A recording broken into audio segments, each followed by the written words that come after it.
You're gonna have my production. Jackie's gonna tell a joke now, and she's gonna sing a little song. Definitely not. Definitely not. Definitely not. Did anyone see the Olympics? What part? Yeah, that might set up the smoke alarms. How old are you? How many cans they? 72. I moisturize every morning. Every morning.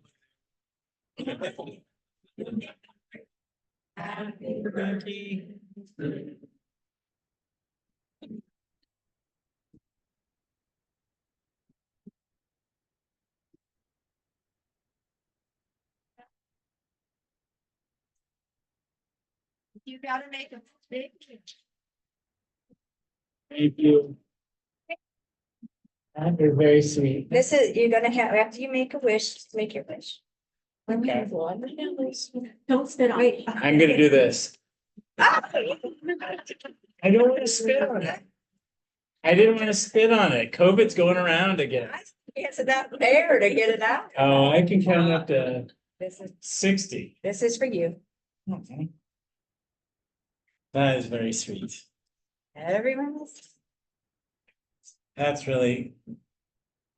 is very, very nice. Thank you. Happy birthday. Thank Now we all get to eat cake. Please eat the cake. Please All eat- right. Let them eat cake. Let them eat cake. Ah. Happy birthday. You deserve it. All right, this is very sweet. I'm gonna make Jackie start that. Oh, no. No jokes. Pinky, are you recording okay?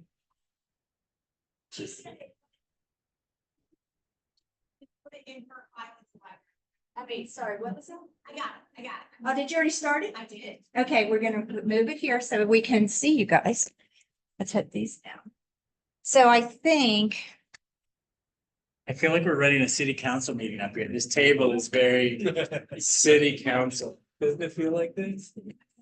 ooh, that's scary looking. Back. There. Let's move this water out of the way. All right. Okay, with that, we're ready to go. So I just wanna.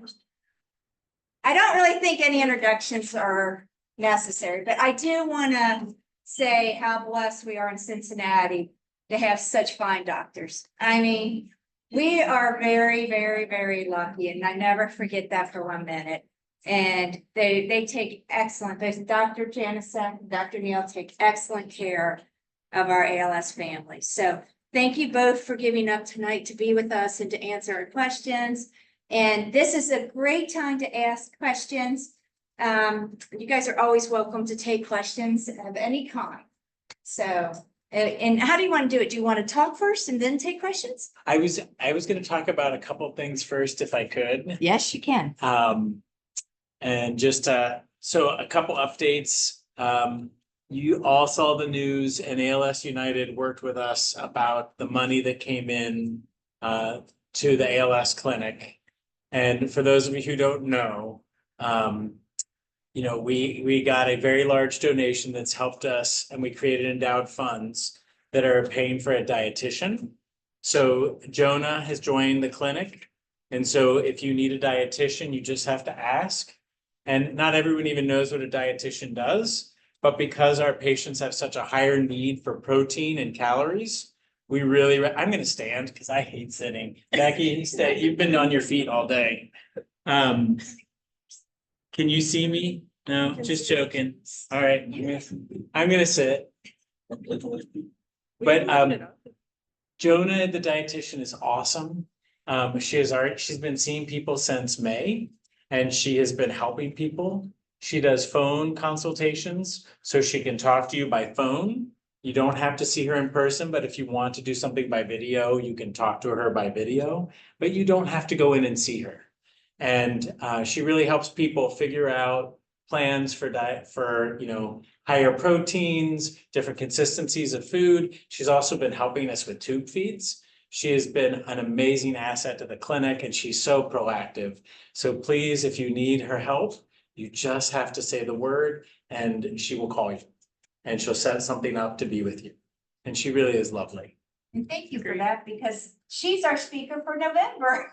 I couldn't remember who our November speaker was. It's Jonah. She's gonna be talking about nutrition and support groups, so. Which is, it, again, something we've so long wanted in the clinic. And she's really just, she wanted to be with us. And I think Jackie and I, when we interviewed her, both knew right away because she was so positive, so positive. The other one is we added a counselor to the clinic. And so Whitney Taverna, if you all remember Whitney used to represent ALS United in the Dayton region. She stepped away for a little bit and she got her ability to do counseling, her license to do counseling. So she is doing individual counseling and she's seeing not only patients with ALS, but she's also doing families. Like she can see spouses, she can see children, she can help. And so if you're interested, you just have to let us know and let Caitlin know, and we can put in referrals. But she is also, I mean, if you don't remember Whitney, she's awesome. We were so sad when she left and we're so glad to have her back. And she, I think, is so happy for this because she was meant for counseling. She was meant to be a counselor. She's also doing video sessions. Yes, and she's doing video and we set her up at the Drake. She has her own office in person at the Drake. So if you're interested in that, you just have to message us and we can get you up with her. And she is. Marriage counseling? Shh, I will ask her that question. Right, to have ALS. No, but she definitely is, she definitely does, she's been doing support for people. She's been doing counseling for people who are not patients with ALS, but who are either a child or a spouse. Because we do not want to neglect anyone who wants or needs good cognitive therapy. You know, Jackie and I can handle medications.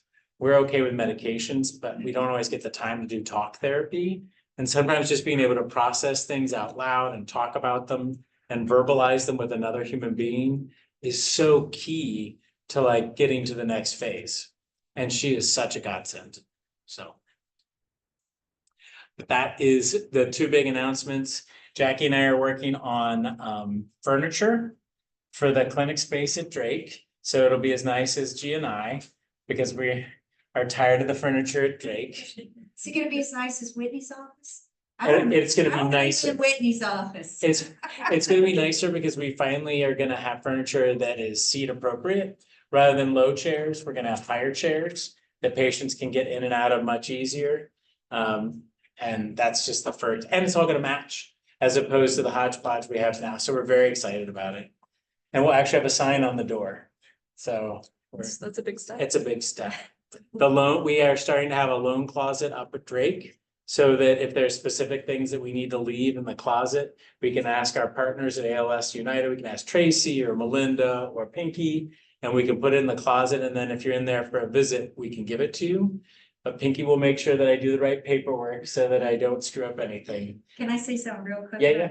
Right now, we don't have huge items, like the Hoyer lifts and the rolling shower chairs, but we do have transport wheelchairs, rollators. But if it's still helpful, if you know you're coming to clinic and you might need something, to give us a heads up so we can be sure that we have it there.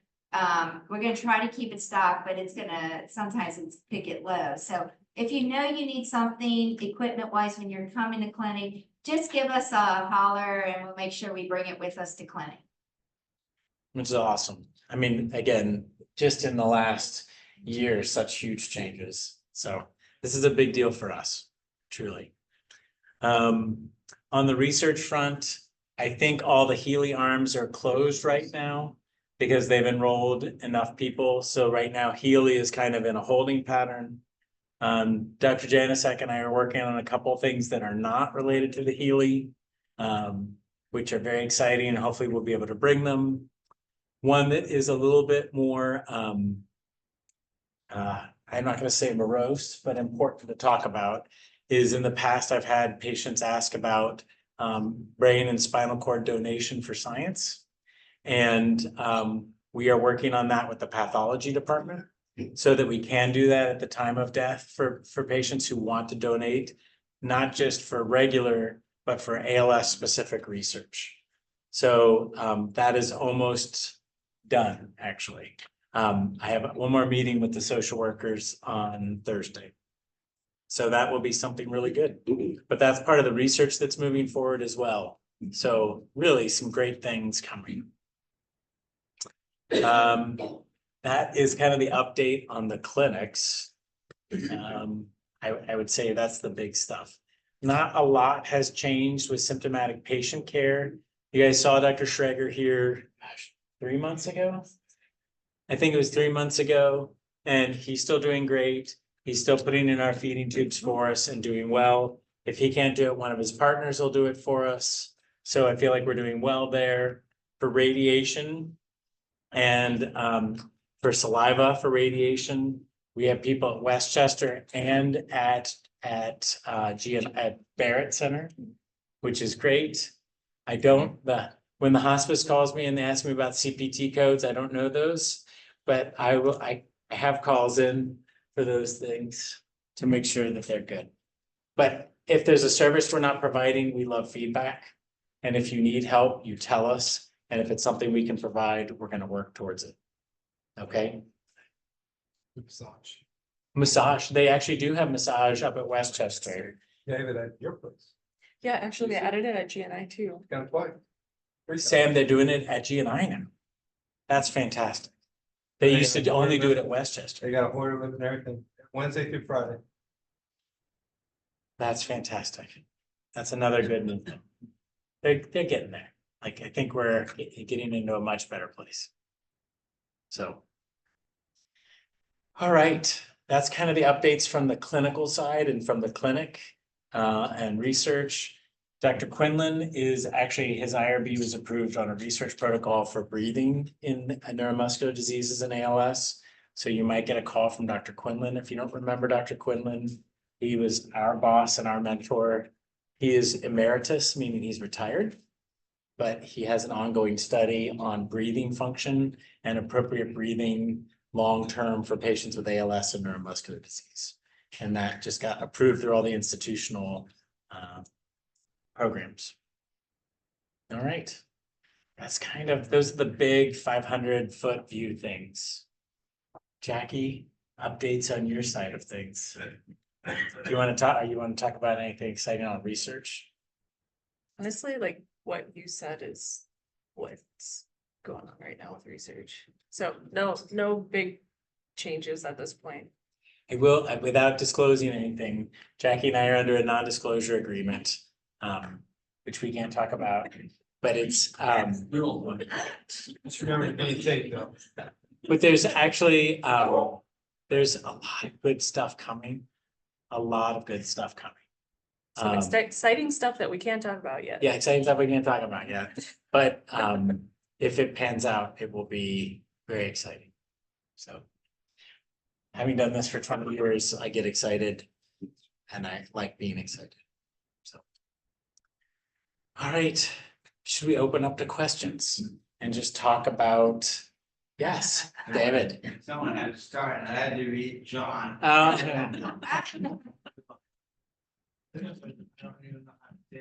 to go in ALS?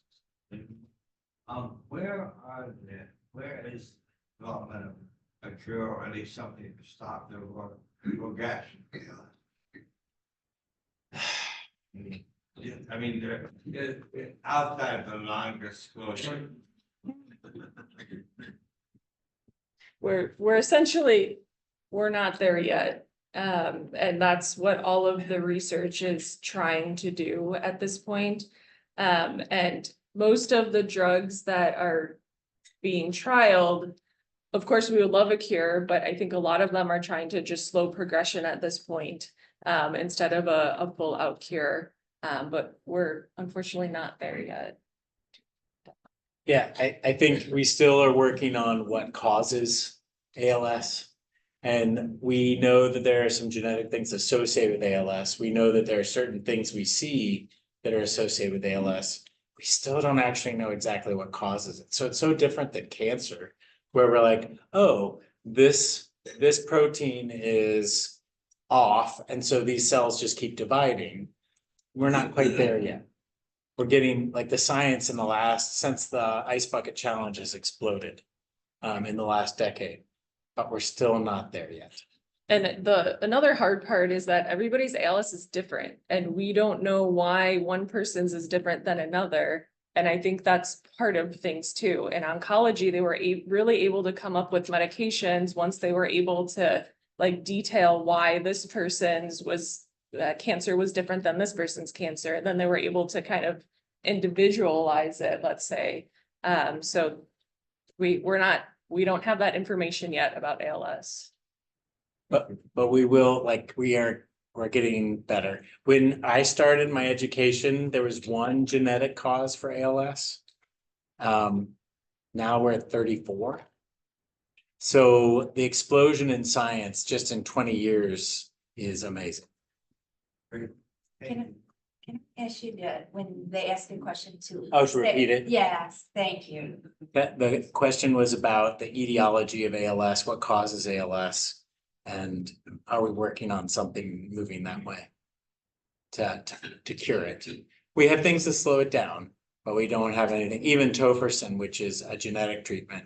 It's not a cure yet. It's a slow down. It can slow things down. So are we looking for specific symptoms that cause ALS that you go to diagnose? And I'm a novice, I apologize, very good. But is there a certain process that you follow to determine somebody's got ALS, or is it the absence of other illnesses? I would say both. Like, so that you can actually usually make the diagnosis of ALS with just the exam. And then all the testing we do around it is supportive and also pushes other things out of the other diagnoses, we get rid of them. So for example, I had a 28-year-old gentleman sent to me for ALS and he looked all like it, except no symptoms from his head up. And I did an MRI of his neck and it turns out it was actually a tumor in his spinal cord rather than ALS. But, it was a different disease. And so, but you can make the diagnosis, usually, Dr. Janecek and I make it in the office. And we usually know pretty quickly, and we can usually say, this is possible, probable, or definite. And there's 3 levels. Possible means like we have some suspicion. Probable is like, yeah, I'm pretty sure. And definite is hands down. And there's like specific criteria that need to be met for each. So it's not just like our gut feeling. So you're looking at those 34 genes as an example? Well, so that's the interesting thing is we're trying to figure out how do those genes correlate with the phenotype, and the phenotype means the way it manifests. So some people manifest with their mouth and their face first. Some manifest with an arm first. Some manifest with 2 legs first. Some people manifest with a side first. Some people are slow. Some people are fast. And so we're trying to figure out, is there a correlate with some of these genes? So for example, with SOD1 and the tofersen treatment, some people with the most common one when I was young, there are some people that are super slow with that and some people that are super fast with SOD1. And so they're trying to correlate which ones. And so the treatment is kind of really focused more on certain types of the SOD1.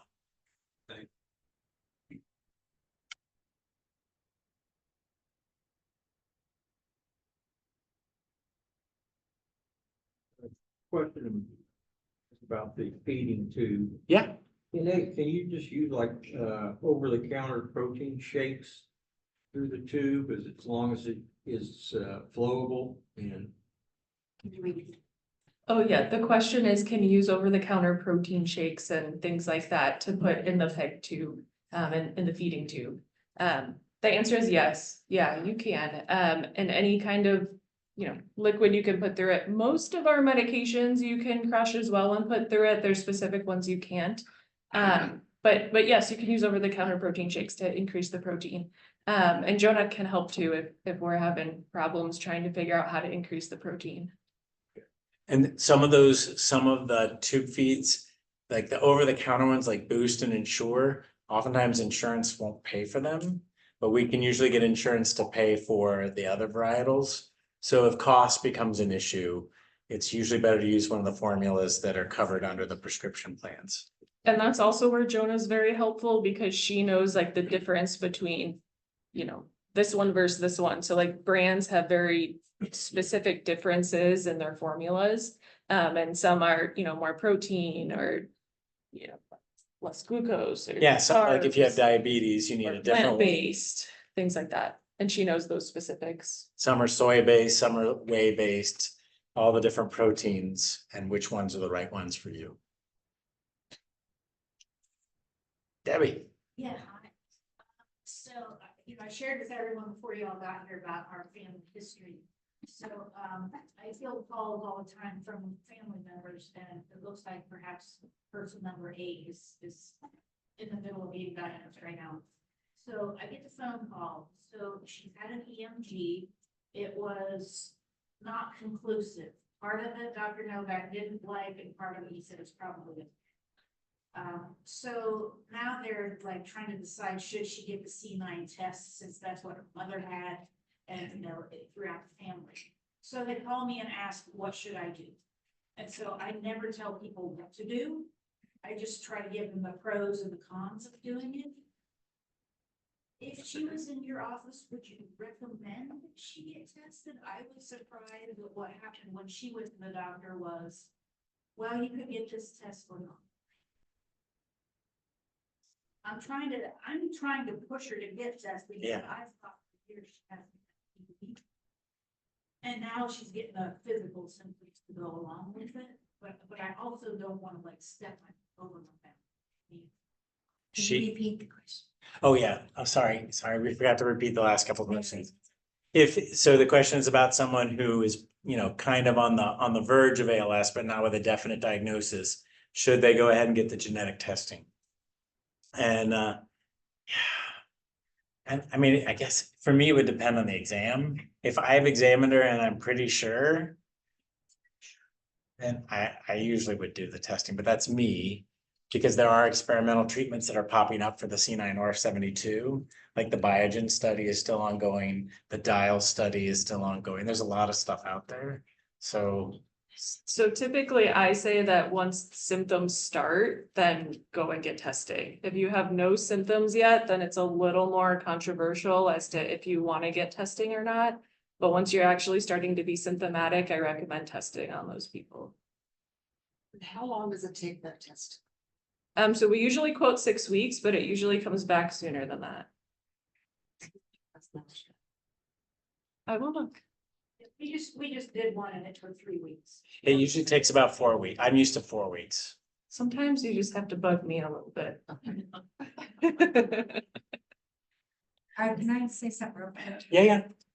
I just went to the Nexus conference for ALS, and this was discussed pretty heavily, and I learned that even though health insurance you're allowed to have a pre-existing condition.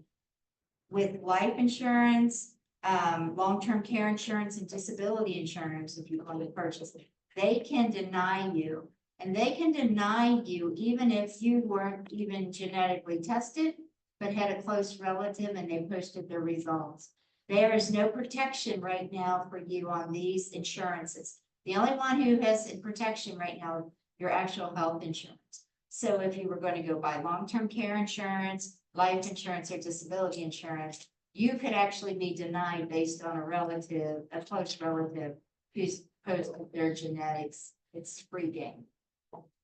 So that's what we were told in the conference. So that's also one of the reasons why I say, like, if you're not symptomatic yet, don't get tested unless you have all of those things lined up already. Once you're symptomatic, it's different because you're already seeing a doctor and then insurances are going to take all of those notes already.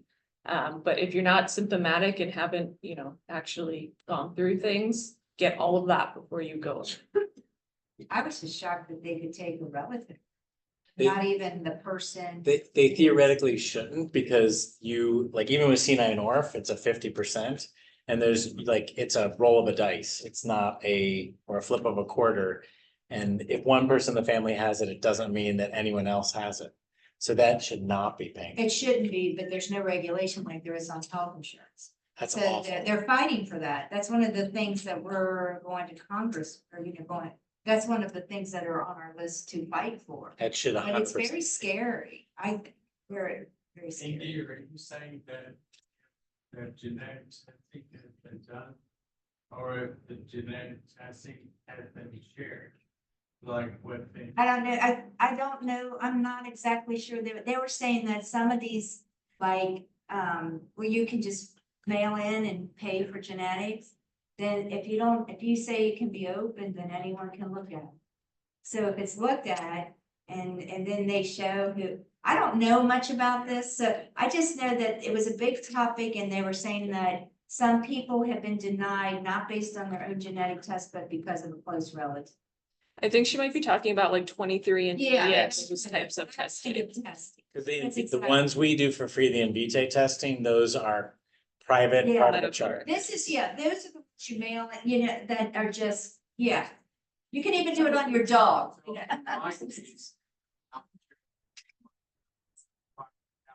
Testing done through the doctor's office here. They won't get that. I get it, but then if I new information, I might choose intentionally initially.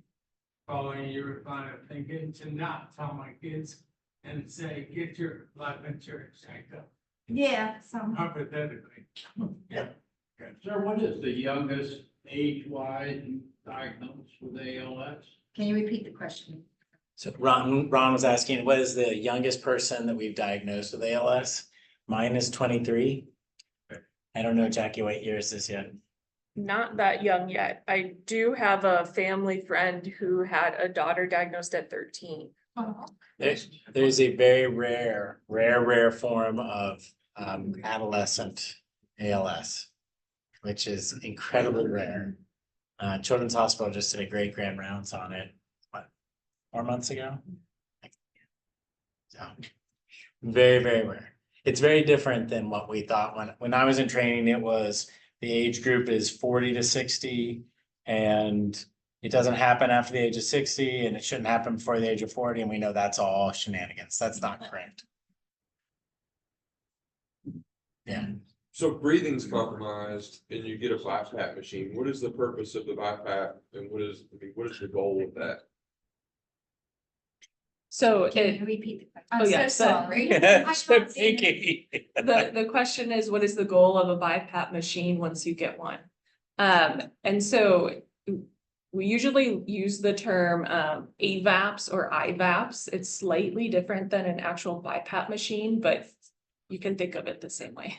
But the machine helps do a couple things. When you're using it at night, it helps you get the right amount of air in, the right amount of air out. Because when you start to get respiratory muscle involvement, those respiratory muscles get weak. And so especially when you're lying flat and you're sleeping, your body's taking over. And if those are weak, you're not getting in the right amount of air and you're not exhaling the right amount of air. So the machine is essentially helping you do that. In terms of like long run or symptom wise, it can sometimes help people with fatigue. So they feel less fatigued during the day sometimes. And then there's some studies that show that it slows progression of the respiratory part slightly. So whenever somebody qualifies, we try to get it to you as soon as possible. And it's also in some of the studies, the one thing that shows to improve quality of life of patients, and it might be because of that like fatigue factor.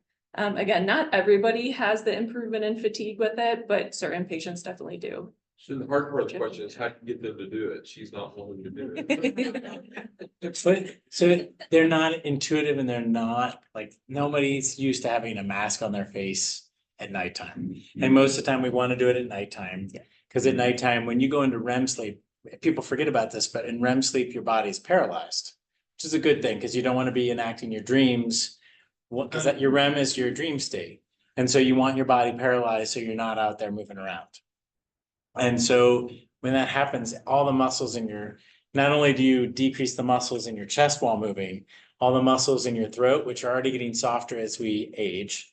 That's me, since I turned 50. Yeah. Everything is a little bit looser and a little bit softer in here.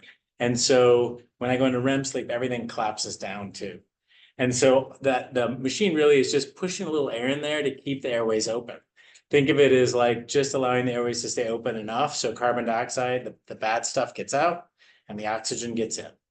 Whereas otherwise it's like the airways trapped down and you can't exchange air well. To get people to use it, we encourage people to practice during the daytime. So sit in front of the TV. I don't watch soap operas, but you can put like some sci-fi on and I'll watch it. You put a murder show on, I'll watch it. But watch it in front of the TV and get used to having the mask on your face. About the machine, just I would do the machine too put it on. and just try it. And the other kicker is there are like 65 different masks. We probably should have the respiratory companies come with Okay. this year to support Group Pinky. We haven't done it in a No, while. they came, Oh, and Kate. Anne came in January. Okay. But there's so many different types of masks. There's like the full face mask, which people who are claustrophobic are like, I can't do that. But they have other ones that just kind of go underneath the nose and look like a scuba regulator. They have other ones that are just the nose. And the kicker is you gotta find the ones that are comfortable. So some people do great with this one at bedtime. And then during the daytime, they just use one under their nose. I will use 2 or 3 different masks if I get you to use it. And so it really is, it's trial and error and practicing to see what makes people comfortable. That is a mouth breather. Should they have chin straps? So she still wouldn't have to have this big thing. Correct. If she could have a chin strap and then the nasal, like I think it's called the Dreamwear from Philips. They have a really nice one that is so comfortable and people don't complain about it. So but there are so many different masks for people to try. So Total Respiratory should be able to offer these different Yep. masks. But you gotta tell them why is she having problems? Because sometimes it's Jackie and I's problem. Like if some people are just anxious, like you gotta tell us, because we'll give you a little Ativan to take right before you put it on. It's like having a cocktail before you put it on. Yeah. And then you wear it more comfortably and we're like, okay, we can handle that. But sometimes it's the mask itself. Well, and the other- Like it's rapid. Like she's having to do that. It just feels like the air is too fast. So maybe she might need that cocktail, that Yeah. Ativan cocktail that we give a little bit before. Because what can also happen is the machine will like kick in every time you take a breath. So if she gets anxious and is breathing fast, the machine's gonna kick in and help her breathe with every breath. So if she's initiating the breath, it might be, It's just like scuba. yeah, it might be extra And helpful. just one other question, the prescribed one was denied and they gave her an alternative. How do we know when that one's not what it needs to be? So the insurance companies have turned into real buggers recently. And the BiPAP is the one that they'll pay for without much question. There's a lot of like talk about this. But the AVAPS is a little bit more sensitive and it has the ability to turn into a ventilator. It technically qualifies as a ventilator. The problem is AVAP and IVAPS is more expensive. Insurance companies don't want to pay for that. They argue with Dr. Janecek and I all the time about this. We end up having to talk to a pulmonologist and asking for their license numbers and what state are they practicing in. Like literally, if you hear Jackie and I talk to them, we're not very friendly. But they will oftentimes say you can get the machine that has the IVAP or AVAP potential and just turn it into a BiPAP. Usually they have a BiPAP setting on it. And then after 4 weeks of it not working, then you can switch it over. But the cost differential is like tenfold for them, for the insurance companies. It's instead of like, $300 a month, they might be getting charged $3,000 a month. And so they are much more eager to pay the cheaper version. It's a little bad, but we can do both. And we've learned that, Caitlin, Jackie, and I have learned all their little code words to use. But if it's 4 weeks and we've tried everything we can try, masks, Ativan, everything, and it's still not working, then we say, we need to switch. It just always feels like wasted time for us, but. And the patient also. Yeah. Yeah. But like that breathing, like if she really is like trying to catch her breath too much, the machine is probably oversensing. Yeah. And she just probably needs something to relax her. Send me a message. Send me. Yeah, send a message. We put Sam in bed to get her used to it because that's where she sleeps with it. And it took a while, but with the cocktail, sometimes kind of helped and now She's no having problems problems with with swallowing the pill, so another pill, it's like, okay, is this gonna go in? There's other ways we can get the adamant. Mhm. There's a really nice liquid form. Okay, It just goes under the tongue. picky eater and picky drinker. You got something else, I have 3 masks and I'll alternate them even during. So if I'm wearing one and it starts to get bothered, I'll switch to 2. So Ed was saying he has 3 masks. For those who couldn't hear him, 3 different types of masks. And people, again, you have to, there's no one recipe for this. That's really the kicker, is finding what works for you and finding out which variety of mask, cocktail, and settings is the right for you. And also, if something's not working, let us know, like, bug us, like literally reach out to us. You're not bugging us, but we won't know unless you reach out to us. Is it a tough job, because I have seen that, I have a full face mask, I mean, wow. Is it tough to go to the eval with those other ones, already used, small minutes? So David asked if is it hard to go, if you're already on a CPAP for sleep apnea, is it hard to transition to a different machine? No, and the masks are all the same. They are. So the masks are all the same for a CPAP, BiPAP, or IVAPs. They're all the same. So if you can use one, you're probably going to do fine with that same type of mask with the next machine. Just know that the other machines are a little bit, like CPAP is like hanging your head out the window. That's the hardest one to tolerate. Yeah, you're going down the expressway like a dog hanging your head out because it's just one pressure of air.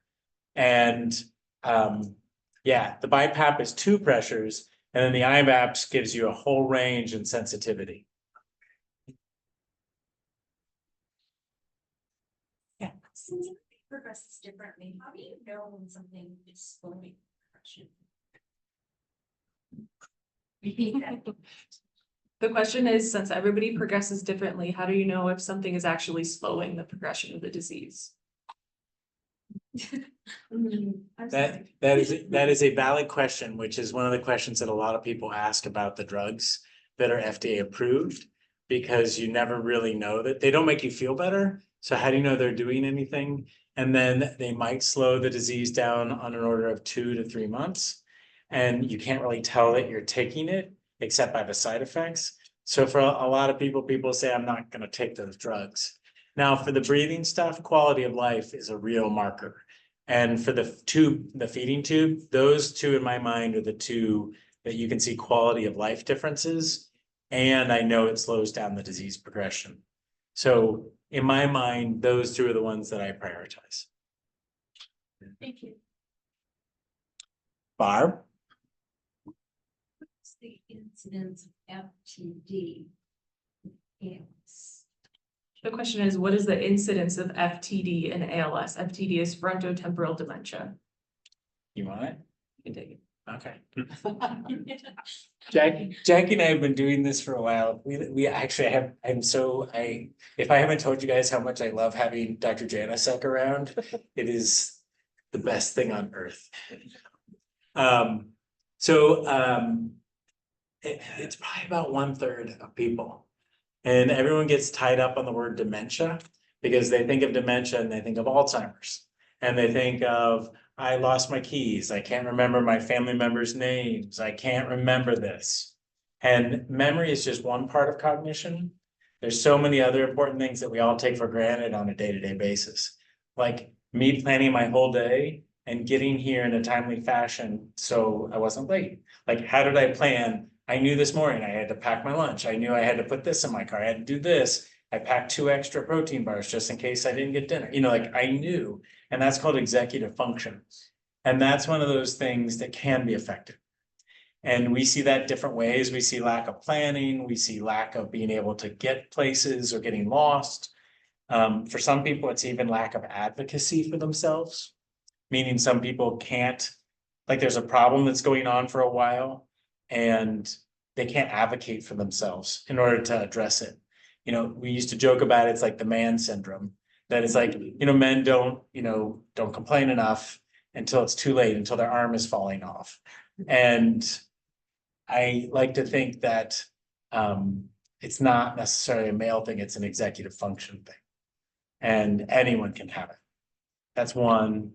The other one is language. which is really hard. And people, you know, it gets hard to tell whether it's the speaking component or whether you're having trouble expressing your language and being able to form the thoughts into words that you normally could. And so you find people that start talking around words. You know, they're able to articulate the consonants, but they'll talk around the word to get to it because they can't think of the words anymore, or they just stop talking. And some other people actually just lose the ability to understand. I think that's the cruelest one, which is like people lose the ability to understand language. And we'll see that in the office, and our team will catch it, and they'll say, I'm not sure that person is understanding everything I'm talking about, because I asked a very clear yes, no question, and they did this, and then this, and then this, and I'm not sure they got it. And we are all very sensitive to it. Like all of us, the whole team is very sensitive to it. Everyone on the team. So it's just one that we watch for. The third one, I think you're gonna cover personality. Yeah, or Jackie, you do personality. Personality. Okay, the other symptom is personality or behavior changes. So you could have somebody go from being like the teddy bear to being angry, very irritable, or even the opposite.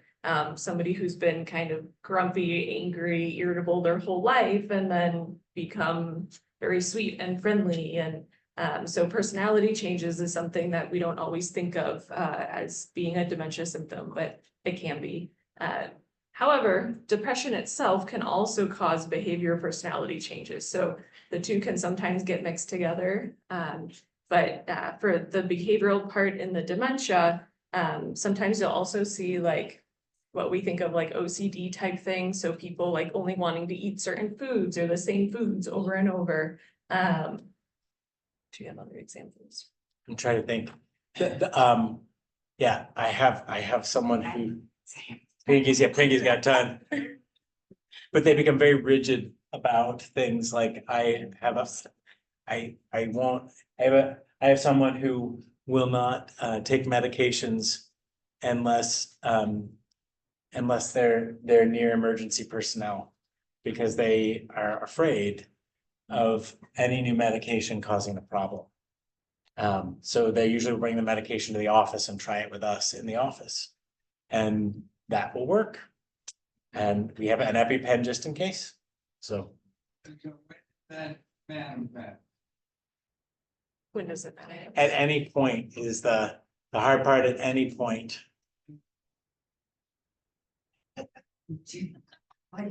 It's still to be coming. It's usually something that we catch pretty early.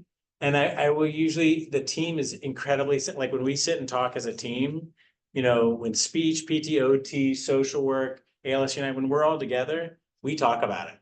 And we're like, Rob, are you on top of this? Jackie, are you on top of this? And we can share our worries with each other, and then keep an extra special eye out when any one of us is seeing people again. But usually it's early. And there are some people who actually start with the FTD first. And we catch the ALS is usually the lesser of the problems, ironically. It's the frontotemporal dementia that is the bigger problem, because they become so either fixated or the cognitive or executive function problems are so bad that they just can't do the normal treatments that we would do for ALS, like use a breathing machine or you know, use the medication safely. And then just one thing to add, in some of the genetic forms of the disease, people can just get the dementia part and never develop the ALS part. Some people just get the ALS part and don't get the dementia part. So it's very variable again.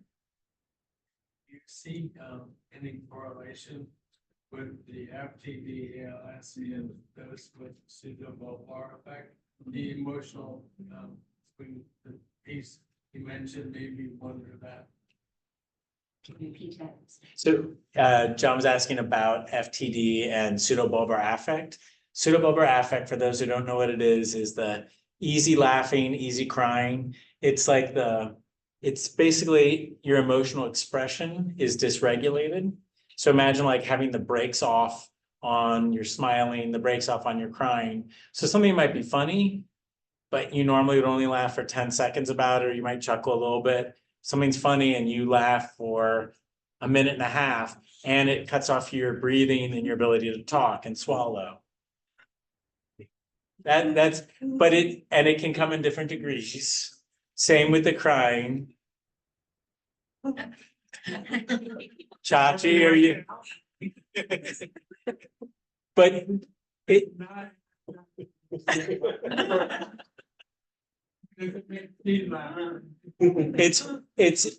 For some people, it's actually a blessing, because in our society, we respond so well to laughter and smiling. So easy smiling and easy laughter, people know how to process that better. It's only when it gets in the way of like breathing, eating, and those kind of things that we get anxious about it. But it's not necessarily a correlate with the frontotemporal dementia. Both can get it. But I would say with the bigger correlate is the more spastic someone is, the more upper motor neuron ALS they are, the more likely they are to have it. Because it's more of like the brakes are gone. The more likely they are to have FTD, the more likely they are to have pseudobulbar affect. Sorry, I just wanted to clarify that. The FTD and the The pseudobulbar. pseudobulbar. Yeah, oh yeah. So the more FTD, the more likely if they have FTD, they're more likely to have pseudobulbar. And in ALS, I think the better correlate is the more spastic they are, the more tight and like spasmy they are, that they're more likely to get it. To get pseudobulbar, not FTD. That's what I was. Oh, trying to that's what clarify. Jackie's saying. Yeah, not the FTD. The FTD is over here. Yeah. So was there? So I kind of got mixed up on your thing. So what John was saying, are you more likely to get the FTD if you have pseudobulbar? No, Okay. Opposite. So if you have FTD, you're more likely to have worsening pseudobulbar affect. And then separate, if you have more upper motor neuron type ALS, so more spasticity, you're more likely to have pseudobulbar affect. and think of the pseudobulbar affect as just like spasticity or weakness. It's a symptom of the disease, but definitely the more spastic someone is, the more likely they are to have that symptom. Is age a factor in FTD? Is age a fact? No, it is not, sadly. So Sam asked, is age a factor in FTD? And sadly, no. It can happen to anyone. Again, but it is usually earlier. And usually we can see early on warning signs about it, Sam. No, it can happen to anyone.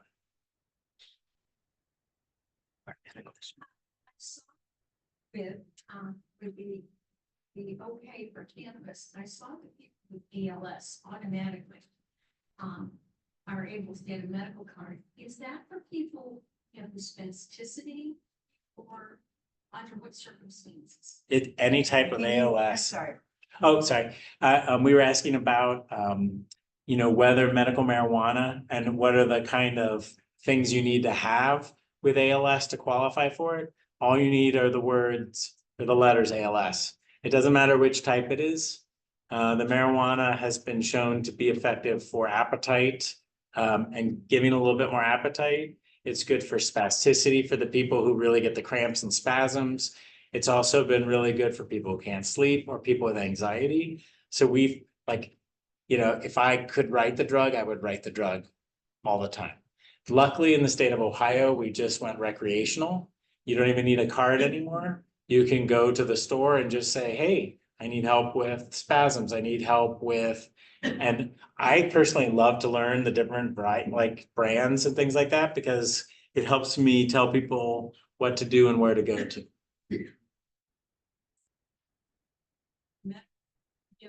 Maybe 20%. Yeah, the tax, so what Barb is saying is you won't pay the 20% tax on the medical marijuana if you have the card. The problem with the card is usually you have to go see a doctor who has the special licensing, and usually you can't be a Medicare provider and do that. So you oftentimes freestanding doctors and freestanding nurse practitioners are the ones who can write it, because they're not taking Medicare dollars. Jackie and I both work in the hospital, and because we're hospital based, we both are Medicare providers. I wish that was different, And we can lobby the federal government and someday hopefully they will change it. It was decriminalized this year. Hopefully they will make it actually a medical thing that we are not punished for either. So we need. Yeah, I can't write it, but I can now, like I learned this the other day, John, when it became legal last week, it was legal last week. And I had patients who are like, oh yeah, Rob, I've already ordered it online and gone and picked it up. And I was like, okay. And because there, you can look online on Google and find where the distribution places are. And I think there's one in Oakley. And they're gonna be all over the place. And they really do have a benefit, I think. Dan. Recently, we went out to Massachusetts. We got to the border, and Barbara came up with this great idea. Let's go to some of these marijuana stores. In one town, there were 3 stores, all within a mile. It was unbelievable, and there were signs, and it was fun.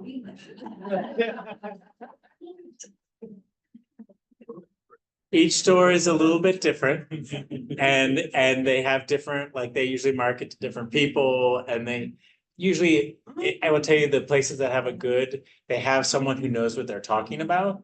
And when you go in, it's like going, this is awful. It's like going to a wine store or to a butcher or where you can say, I'm looking for this. I need help with this. I'm looking for, what's the best thing for this? And then if somebody's like, try this. This is probably more what you're looking for. You're more in the sativa family rather than the indica family. Or you want more of the indica family, and then you want more of this than that. And they usually should know what they're talking about. They were extremely knowledgeable. And just remember, Dan, we don't want people smoking it. We want people eating it and doing tinctures. Because the smoking, just like cigarettes, are not good for our lungs. And we're already at a disadvantage with our breathing. So something under the tongue, something in your feeding tube, all great. Something that tastes relatively good. But smoking, no, if you can help it. I have a fear of self-medicating. We need more knowledge about that, because it's not all created equally. They're not. I think, I come from a slightly older generation than Dr. Janecek. And I learned, I had patients, 15, 16 years ago that taught me how to make butter and like all the things, how to make pop brownies and all that stuff. And then I could share that information with patients when it was illegal, which I probably shouldn't say out loud. But we've known for so long that marijuana has been effective for people with ALS. And that marijuana that you think of as street marijuana is been so cultivated to be intoxicating rather than medicinal. And the marijuana that was closer to the marijuana of the 1920s and 30s when it was criminalized is what we actually know is the good marijuana. That's the marijuana that's more medicinal. But they literally, like tobacco, have grown it and cultivated it to the point where we went more for the highly intoxicating, which our society just likes to apparently numb itself. Rather than the medicinal stuff that really helps. Debbie. Because I'm I share this story.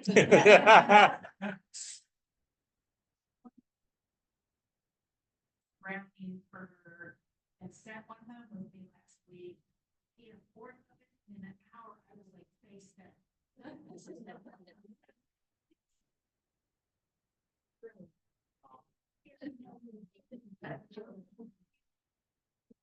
Point is if you know something about like the amount. Yes. You're very clear on what you're putting in your body. And the hard part with brownies that someone else makes is the butter that they're using to make those or whatever might be inconsistent in different parts of the cake batter. And so people can have a varietal of effect. So the ones in the store usually can, like a gummy or a tincture, you can control it. The recommended dose for most people is about 5 milligrams of THC. which doesn't seem like a lot, but it's usually plenty. And some people who are regular smokers need more like 10 milligrams. So between 5 and 10, but mostly 5. And for people who aren't new to or don't know it, 2.5 milligrams, which is a half of a gummy usually, is plenty. You just have to figure it out and know that the gummy doesn't kick in until like an hour, hour and a half after you take it. So don't expect to have the symptom control 30 minutes after you take it. It takes an hour and a half sometimes because it has to go through your gut and be absorbed. It's quicker with that. Yeah, that's why people like the smoking is it's much faster. But the downside is you're damaging your lungs. Barb? Massachusetts. He has the medical card. Yeah. And he finds that actually his doctor guided him on it. So he knows what strength to use for pain relief. Yeah. And where he only goes to the medical side. And he said the people are very well informed over there too, but his doctor did guide him too. We try. I just try not to sound like it's just now legal in our state. We're still helping people in Kentucky and Indiana. Kentucky has medical marijuana, but they don't have recreational. Kentucky still doesn't have a good mechanism of getting it to people. So even though it's legal, they don't have a good way of distributing or buying it there. And then when it became legal here, they were quick to tell everyone in Kentucky, it's illegal to go across the river. Just like it's illegal to get stuff at Party Source and bring it back across the river. I mean, it's just all these silly rules. But Indiana completely, they haven't done anything with medical marijuana. And so poor Indiana, but Illinois is right on the other side of them. And so are we now, and Michigan.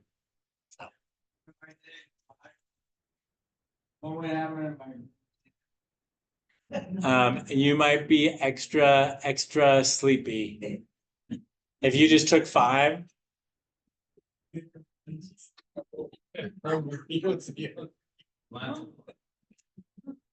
It does also have the side effect of cotton mouth. So.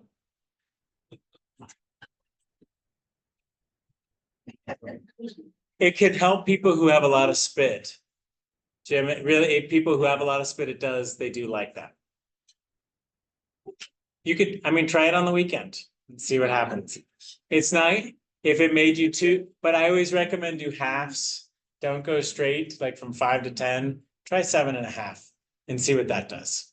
Like I'm old this way. And why are we're talking about like the pot show here. You are.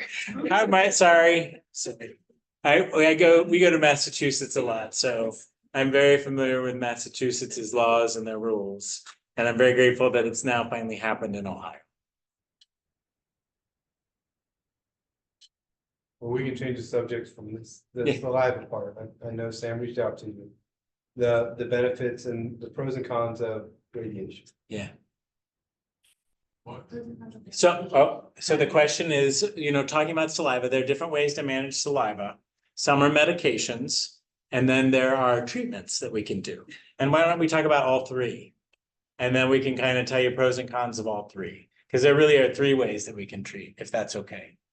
So first are the medications.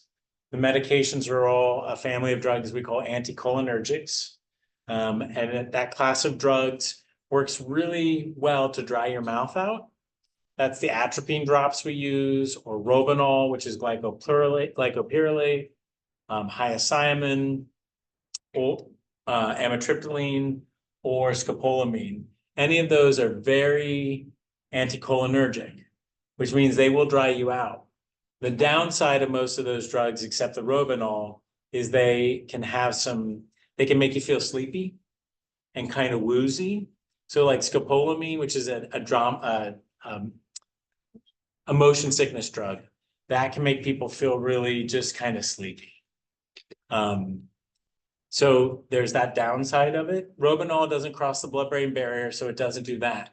The downside of that whole class is, though, it can make constipation worse. So we are very careful when we're talking about saliva drugs. Constipation is something we have to ask about. Are we going to make pooping harder?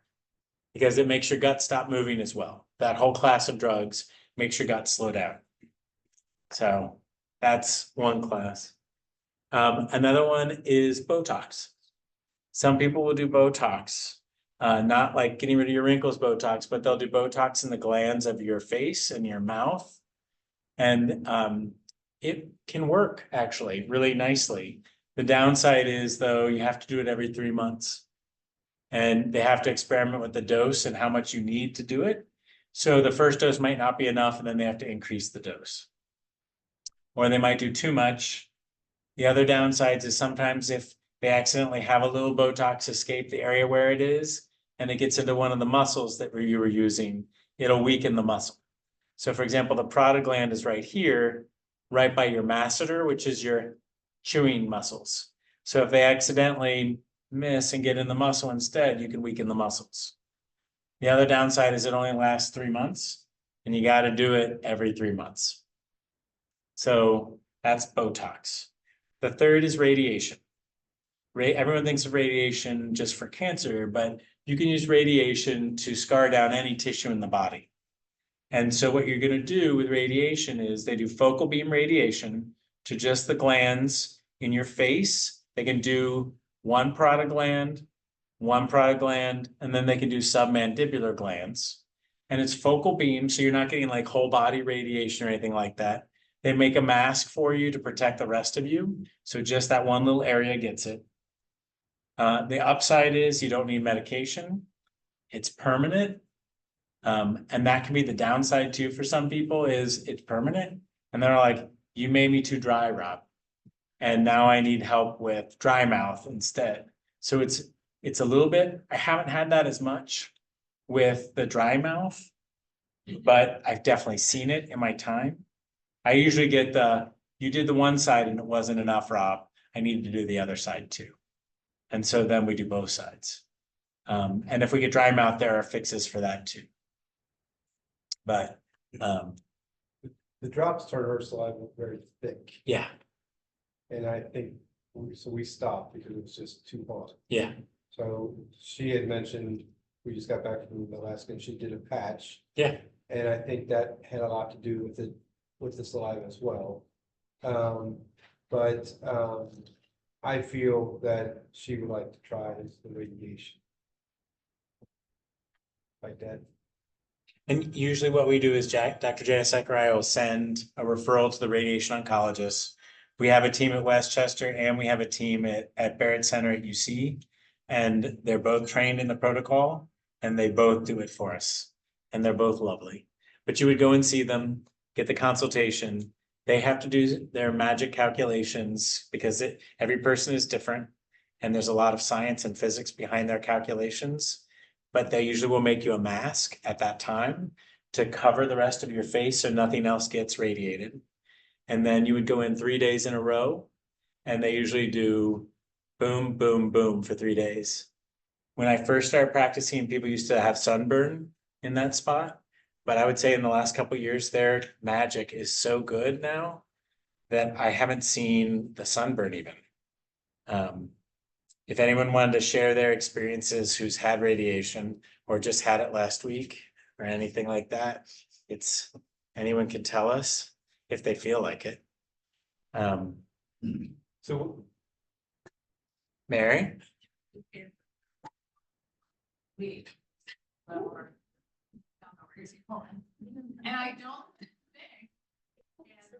Any, they told him that he might get some irritation or they don't think he had any issues with it at all. Have you been okay?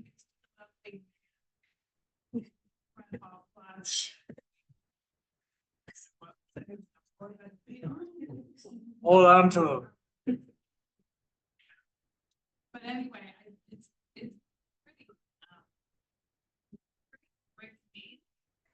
I said, well, how you're gonna get them on the table? They said, we'll get them on the table. And they did. They have a foyer and they had a couple people there and they got them on the table and they did it. I don't think you get any ill effects from it. And it doesn't kick in right away. So it might take about 2 weeks for that tissue to scar down. And then the benefit comes after that.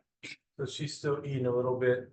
I don't want her to give up and she doesn't want to give up. Does that hinder? You just might need a little bit more lubrication on the food. So you need to make sure things are a little moister. Because you're not, it's one of the purposes of saliva is to moisten the food bolus, so it goes down your throat easier. And so making sure gravy or something else that keeps things moist sometimes is necessary.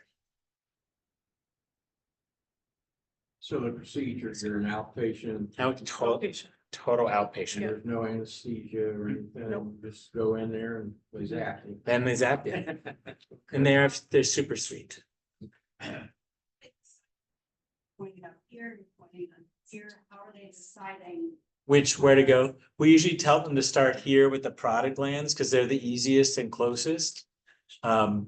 Each product gland puts out about 15% of your spit in a day.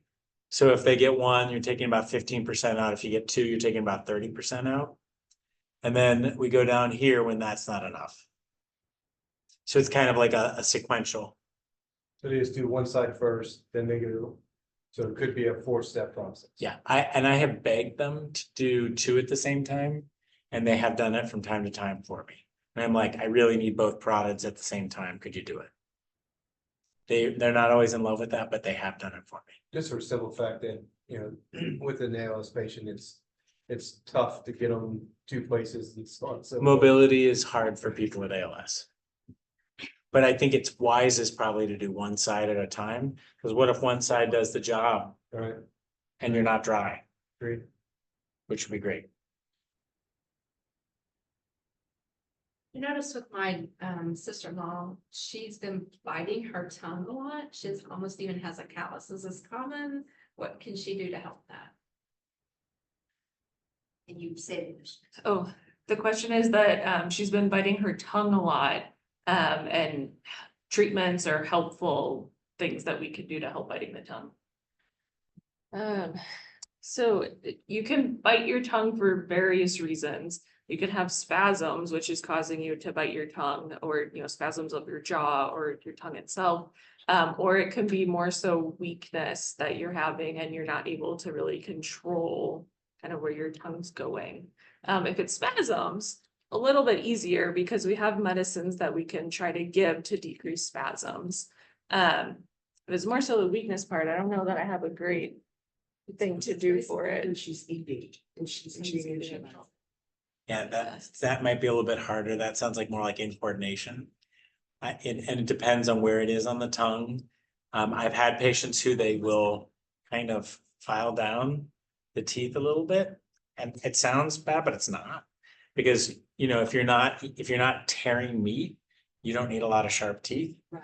You just need the ability to grind, and it's our sharp teeth that are the problem. And so like canines and incisors are the problem for most people. Dentists should help with that. Oh, yeah. So we usually say first is, if it's spasm and your jaw is locking and you're biting down and biting on your tongue from spasm, tell us. But otherwise we might say, can we call your dentist, or we get you a dentist, and they can actually get bite blocks. Brace? Yeah, they have braces, bite blocks. And I've had patients recently where they'll just file down the sharp teeth so they're not as able to hurt you. Chachi.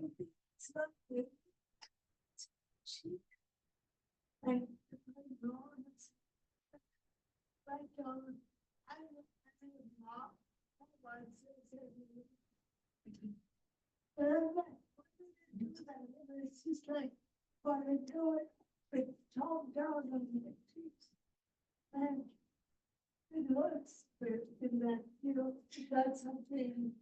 That's probably more the spasticity, Chachi, when you're thinking about it. I think that's gonna be probably more of the spasticity. That's the tough part, because muscle relaxants, they come with their own lovely side effects. But sometimes that's the right answer. Well, and the hard part with the cheeks too is, of course, when you bite it, you cause an injury there and it swells, and then it makes it more likely that you're gonna bite the same area again. So also confounds things. It just might be a cycle. but muscle relaxants, I've used Valium and diazepam and small doses of baclofen, and they've helped. But again, all those medications are a little sedating. The baclofen pump is more of a systemic thing for the torso and body, not so much up here. So some people, even with a baclofen pump, the question was, again, can you still use oral baclofen with a baclofen pump? And yes, you can. Some people, even with a baclofen pump, will use like a small dose of like 5 milligrams oral just to help them around meal times. So if it becomes a bigger issue and you're like, I want a little bit more help, that's an easy thing to say, Rob, send in your message, write that for me and try it.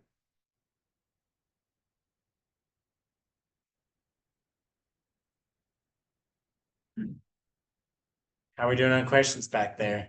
Usually Jimmy B's giving me trouble back there.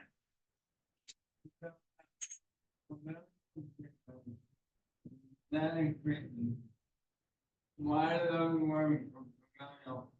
Why won't they work for the rest of us? What do they do? That's a great question. Like tofersen, so Can only, you? so Jim was asking about, Pinky's gonna kill us. No, Pinky is the moderator and she's keeping us on target. So Jim asked about whether with the genetic treatments, why are the genetic treatments different than the sporadic? And could some of the genetic treatments work for the sporadic?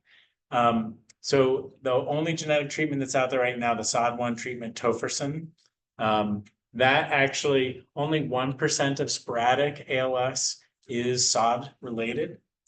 And so, you know, even in those sporadic people, they'll catch that SOD1, not the familial.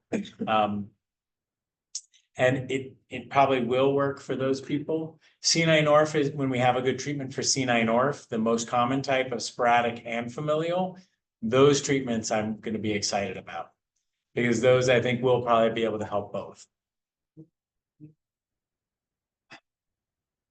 So the SOD1, correct me if I'm wrong. Yes. The SOD1 medication decreases the abnormal SOD in the cells, essentially. So it's targeting the exact like SOD1 protein enzyme that's building up. So by decreasing that, it's trying to decrease the other abnormalities, the like tau tangles and things like that that are building up. So basically, we still are working on like what exactly is killing the cells. And we're thinking about etiology. And one of the things we keep seeing are these clusters of abnormal proteins. And we're wondering if those are clogging the pipes basically and killing the cells. And so a lot of our treatments are designed at trying to get rid of those clogs. And so that, you know, like the treatment, one of the things we can look for in the blood is neurofilaments. We can look for it in the serum as well. We don't know exactly what it means, but it has some correlation with ALS definitely and is a marker for us for treatment. And so it's trying to get those proteins not to be there anymore. And maybe the cells will live longer, maybe they won't die. That's what those treatments are. But another part of it too is that they truly only tested them on patients who have SOD1. So they haven't done testing with tofersen on patients outside of SOD1. Part of that is to try to get their drug more approved, because if they're targeting one protein that they know is abnormal, then it's more likely that it's going to work for that, rather than if they take all comers of ALS that we don't know why it's happening.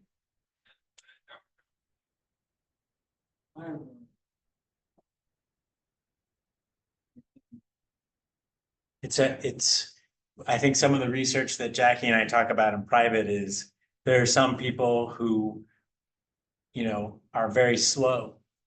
And what we would love to find is what is the reason why they're slower than other people?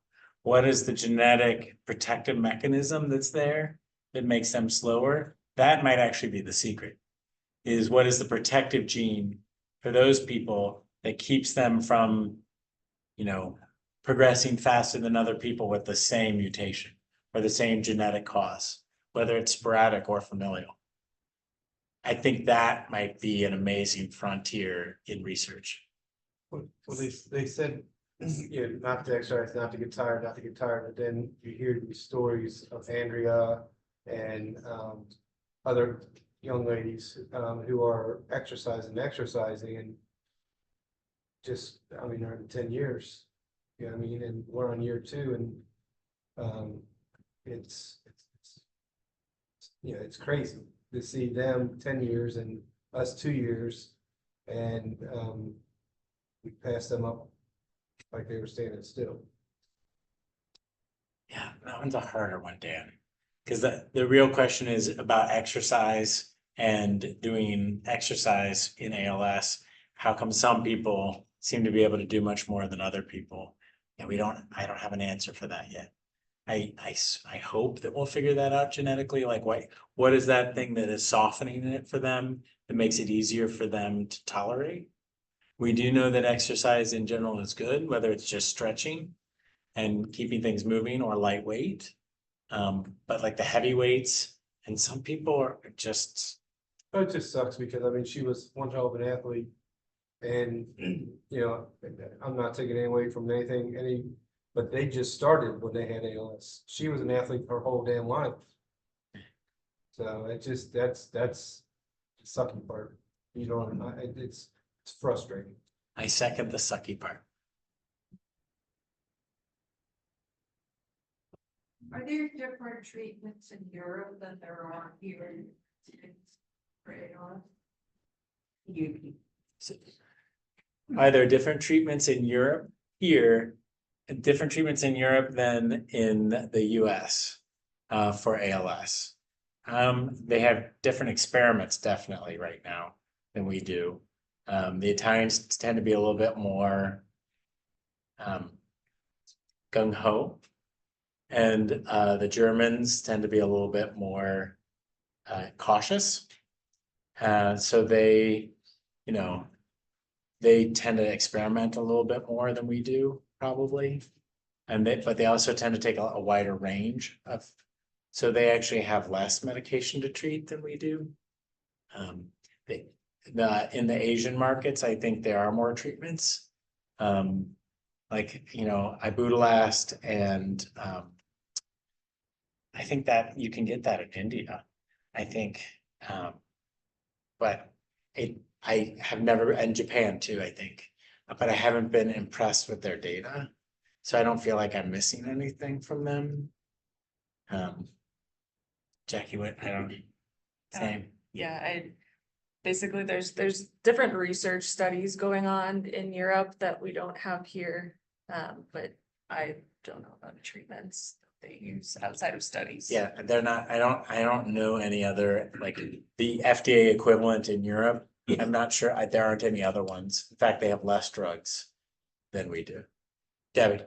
The good news, is more and more researchers get together much more often than they used to, and they share data and they share what they're doing. So if someone finds something good in one country, it's not like they're gonna keep a secret. Yeah, that is like, the worldwide community talks a lot more than it used to. Yeah, I'd like to mention. I know Joshua, when she goes to India for like 7 months, and I'm sure you're aware, she's probably told you about the hot oil type of massages she's got. Where I actually saw the video of her standing up actually after, which I thought was phenomenal. And you know, don't hear of any of that sort of thing in the United States. Maybe it is. It's sometimes incredible what I saw. I don't know, it's called Ayurveda, that's thousands of years old.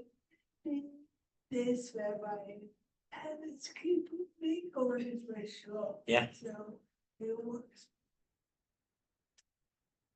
I think there's some cost differentials in delivery of healthcare between our two countries. Where, you know, for example, I can get genetic testing for someone. Like if I want to look at your whole exome, your whole genome kind of system and learn about your genetics, I can do that here in the States for 4,000 to 5,000. I can do the same thing in India for 300. Oh yeah. So, but everyone then always caveats it and says, well, do you trust that? And because we can't believe it that things could be cheaper in another place. It's a whole philosophical discussion. This is I was gonna say to Chachi, when you go there, have you met other people in India getting that treatment with ALS? And met two people. now, are they progressing like you or different? I've only met them one time. It's a short time. Because I think, just as we see in the United States, people have a very different progression. So it's hard. Again, that initial question, how do you know what's, because everyone progresses so differently, how do you know? But so it's interesting to see, be interesting to see how the results are for How many others. years are we up? I should follow up with them too. But what we don't know is there a genetic modifier too? Like, let me give you the correlate in cancer medicine. There is a specific gene called P53. And some people express more of it and some people express less. It's a tumor suppressor gene. So the people who don't have it, they much are more likely to get cancers and different types of cancers. So our science isn't quite there. Cancer is advanced compared to us, but there could also be a genetic reason for someone who is slow, like some modifier gene that's saying, nope, I'm going to break this protein down, or I'm going to upregulate this. And we just don't know yet, but give us time. Sam? What, 1 sec, David, 1 sec. Sam has a question. Isn't Dr. Bedlick studying reversal in the slow progression? Also, are there updates on his poop transplant study? I read about this because I saw his most recent stuff. So the question is about Dr. Bedlack at Duke, who is, I think he's a champion as far as bringing people hope and being willing to try stuff out. I'm still struggling with the concept of reversals and not misdiagnosis. I have taken care of enough people in my time to have people that were misdiagnosed that stabilized. I've definitely diagnosed people that I was like, this was something else. And I followed them long enough to make sure they were something else. So I still don't know what to do with that data because I haven't touched those human beings myself. But he luckily in one of his most recent articles, he went through each of those patients, and there were 21 of them. And he went through like each one of their characteristics. And I can understand his thinking. But we know that there are diseases like West Nile and polio and enterovirus. They can have similar, like they're infectious diseases that can cause similar processes to ALS. Polio, which we will see again in our generation because the vaccination rates are so low that they're actually having it in Gaza, and we had their first case in New York State. And so we will all probably see polio again. For those of you who got vaccinated as children, and I got vaccinated, we will see it again because our society has grown wary of vaccines, but polio used to kill children. And so we just, going back to this, Sam, I'm not sure what to do with the reversals yet. Because I as a physician have misdiagnosed people, and I tend to be more on the, let me watch you and make sure I'm wrong. And as soon as I'm wrong, I'll say something, but I can't say reversal. I will also say that people fluctuate with the disease, and people will have really good days, and I'll have some like, oh my God, your legs are 5s today. And then the next time I see them, I'm like, you're a 4 again. And I can't call that a reversal either. And so I'm still really wary about the data. Part of me wants to go down and just visit and meet some of these people and see, but yeah, I'm sorry. I'm the doubting Thomas on some of that stuff, and I apologize. Jackie, I don't know. I don't know if you're more uplifting than I am. I don't think so. The articles are interesting. I honestly haven't read through them. So I literally read through because he did such a nice thing of putting through each patient and like their workups and their symptoms. And he did it by upper motor neuron and lower motor neuron. What's interesting is all the people with the reversals, almost none of them had upper motor neuron signs. And that's the spasticity and the brisk reflex and all those things we use to diagnose. And so the question is, was it the right diagnosis to start with? Even if the EMG looked very ALS-y, the EMG is not specific for ALS. A lot of things can do that. So. And we're getting close to 8 o'clock. And Yes, we are. I think we get one more question over here. We put them all. David, Never what, there's something about stem cell. That's. stem cells in ALS. Go ahead. I was gonna say stem cells in ALS. We've been watching that for about 12 years. And it's still kind of percolating, but I haven't seen anything exciting, David. And then. They're trying. They've tried different delivery mechanisms. Jim. So she mentioned earlier, Pinky, about the National ALS Register, Yeah, and we haven't done that. And I was wondering what the importance and purpose is, because you also brought up that then maybe life insurance company may deny a child or something. No, well, this is after you're fully diagnosed. You can't even register for the ALS National Registry unless you've already been diagnosed with Well, ALS. what I mean, if I register my wife Sharon, Yeah, can a life insurance company come back and see her name on the registry and then? no, it's completely confidential. they cannot touch that stuff. That, right now, the registry is 100%. It's run by the Center for Disease Control. And it's completely confidential. The 23andMe and those things that Pinky was talking about, those are not confidential. And so like, I've gotten emails of like, you might have 3 cousins that you don't know about. And I'm like, oh my God, why are people in my business? That's different. But the registry is it's secure and it's de-identified in the data pool. And that's for a reason, so that we can figure out what is, that's for the CDC, the Centers for Disease Control, and NINDS. And so that is at the government level, very de-identified. Because they don't want to know Sharon, they want to know your info.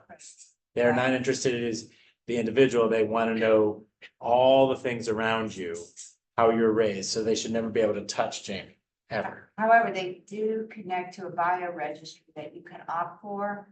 And I would assume it's the same, but I can't even say 100%. I would have to look into the bio registry. They can send someone to your house to collect samples for the National Bio Registry. Debbie, do you know anything about? Yeah. I've heard of it too, but I don't know the details about it. Yeah, I don't know the security on them. Actually, give them a sample.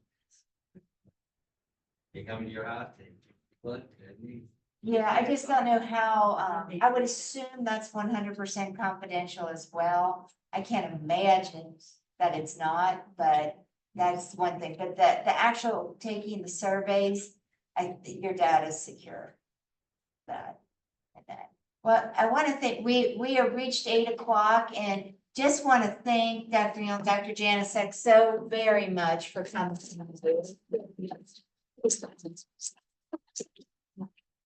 I'm praying this recording because I interrupted them enough for nothing that will really upset me, but and thank you all for your wonderful questions. You guys were incredible tonight and the questions were great. So, and thank you for coming. Please grab coffee or whatever on the way out, but I do want to tell you, please take a look at the table when you go out. That's all stuff we want to give away. It's all very helpful there. If anyone is dealing with a little bit of dementia with their loved one, even if they're not ALS, if you see anything on these tables that would help any of your family members, there's a couple bed alarms that you could just attach the mats to that will tell you when somebody's getting out of bed. And there's also a bunch of doorbells, and they're great for alerting your loved one. They plug in, you can push the button, it goes ding dong, ding dong. So when your loved one needs you, there's like probably 6 or 7 sets of doorbells. And they're great for call light for your loved one. So stop at the table, take anything that you want off of those tables. And we will have Hospice of Cincinnati presenting next month. We hope you all can join us and be safe going home. Thanks so much. Thank you both so very much. Thank you. Thank you, everybody. Okay. Thank you. Hey, Pete, do you have any of those yard signs for the ALS Neurologists? We got them all there. I put 'em up there. Let's see here. I wanna make sure I don't. You're not gonna be able to do this. It's on. Well done. This, Oh, thanks. Well done, Don.